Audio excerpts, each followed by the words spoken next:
As we hear this story today, perhaps many of us conjure in our minds the images that this story has presented to us over the years. Perhaps we have seen pictures in children's Bibles or even in different movies made of the life of Christ. One that stands out is Jesus of Nazareth, a movie from the late 70s, early 80s. And when it came to this scene, what happens is the wicker baskets just start spilling forth with bread. They just continue to shoot out of the baskets. The scene is really shot so that it shows almost a chaotic sense of all of these people and all of this bread just spilling forth, so that there is so much they couldn't possibly eat, all of the bread that is there. And for a long time, and even to this day for many, that's the image of what happens in this miracle. Now, there are other scripture scholars who have a different take on this gospel.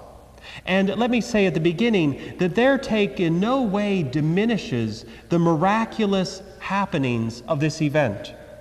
But there are those that say that the real miracle that happened that day was not so much that Jesus made bread out of thin air, but that he was able to take those thousands of people's hearts that perhaps were selfish, were greedy, were thinking about their own concerns, their own wants, their own desires, and he converted their hearts to be ones that were filled with generosity and care and concern for their brothers and sisters.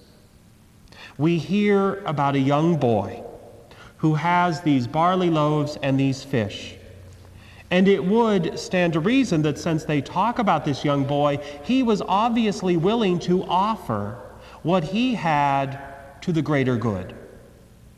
And so there are many that believe now that the real miracle was that upon seeing what this young boy did, and even more so, upon reflecting of what Jesus was teaching them, of what the real message of Jesus' life was all about, they were converted to be people of generosity. And so perhaps someone over here had half a loaf. Someone over here had a fish. Someone over here might have had more than they needed. And so the real miracle could be that Jesus' teachings, the words he spoke, the miracles he performed, the reason they were following after him to begin with, changed their hearts and made them want to offer all that they had to meet the needs of their brothers and sisters. To be absolutely honest, none of us were there that day. We don't know whether bread was created out of thin air, which would have been a miracle.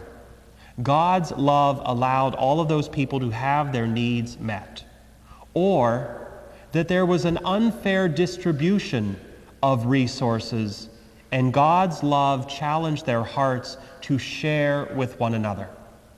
In the days in which we live right now, I think the greater miracle would be converting people's hearts, challenging people to move aside from their own greed, their own wants, their own desires, and sharing out of their surplus with their brothers and sisters in need. Regardless of how it happened, the challenge for us today is to recognize that there are those in our world who go hungry. There are those in our world who go thirsty. There are those in our world who go every day without the basic necessities of life. But God has blessed this planet with an abundance. There is enough for everyone. It's just not been distributed fairly.